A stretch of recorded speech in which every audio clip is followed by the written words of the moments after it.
Good morning mga kaadoy kong higala sa kabuntagon. Magluto-luto na pod ta no ang tiradahan des yung kaadoy kaning lamian nga pangunahan tiil sa baboy. So mga kaadoy kong higala ang pagtirada nato karon dili basta-basta kay perti pod ning lamia kaning gitawag natog tiil sa baboy.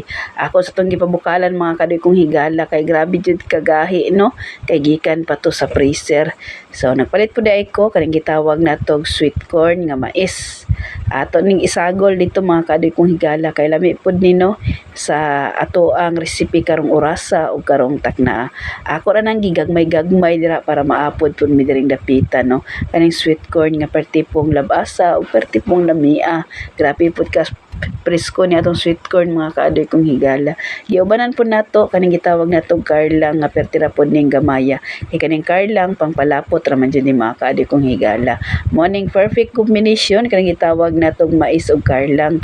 Ato nang hiwa-hiwaon dia mga kaadoy kong higala kay tirada nato ni ang pagluto-luto. So napre ko pitsay na ato apong isagol kaniadtong lamian nga recipe karon mga kaadoy kong higala. So nagisa-gisa na kog lamas sa mga kaadoy kong higala kaning luya og ahos. So ditay bombay mga kaadoy kong higala no kay wala tay available na mga kaadoy kong higala kay lamion gyapon nato na pagkatirada. Gilunod na sa iyong kaadoy kaning lamian pod no ang gitawag natog tiil or pangunahan sa baboy. Before day nato natiradahan dag lata mga kaadoy kong higala ato day nang gisahon nato ang maayo kaadoy no. Kanang humot-humot jud pagkatemplada kaning mga lamas nga di jud basta-basta bisag ahos ra itong luya pero di na basta-basta no. Patangan day nato gitawag nato og paminta. Kaya kani pong paminta no isa pod ni nga pinakalami pod ni nga perti pong humuta. Tanglad butang pod nato og pinaagi ani ato ang giwa-hiwa nga gitawag nato og sweet corn. So pareha day mi nickname mga kaadoy kong higala no kay sweet corn pareha ra na sa sweet. So mga kaadoy kong higala ato na nang giapil di tanan hurot ratsada para isa ra pagkaluto dirang dapitan no kay ato may takloban karon gilunod na nato ang sweet corn o gitawag pod nato nga karlang para dungan kalami og dungan pod kalata mga kaadoy kong higala. Arang ka simple kay atong recipe karong kabuntagon nga makaingon pud ka nga perti pong lamia kaning kabuntagon nga magigop-higop tag sabaw gibutangan din ako ng pitsay no ang lawas sa pitsay.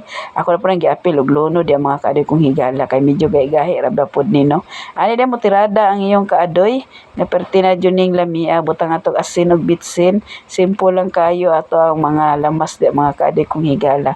Importante nga lami ato ang pagkatirada. Butangan din nato ng tubig di no isa ka balde mga kaadoy kong higala. Pressure cooker na po atong gilutuan mga kaadoy kong higala kay within 20 minutes makakaon na ta kaning lamian nato nga tirada. So pinabtik tag bukal-bukal di mga kaadoy kong higala no nga mura na dog sea of cloud. So ani day pagkatirada sa iyong kaadoy ayaw na abrihin no kung napa na mo vacuum pa ng hangin dira ka delikado po na. So pag open sa iyong kaadoy nakaingon ko wow perti na jung lamia og perti na jung bukala kaning lamia na recipe nato nga di pud basta-basta. So ani day kaadoy no arang nagbukala og perti na pog humuta. So mga kaadoy kong higala gibutang na pud nako di ano kanang gitawag natog pitsay. Kasi matingala mo mga kaadoy kong higala nga nang wala na ako gilunod kanang gitawag natog kulikot o na ako gilunod mga kaadoy kong higala kay kung gilunod nako naguna-una muhalang man mga kaadoy kong higala magipaiwit nako na no kay naaman tay mga kaadoy nga dili pud gusto og halang kaayo.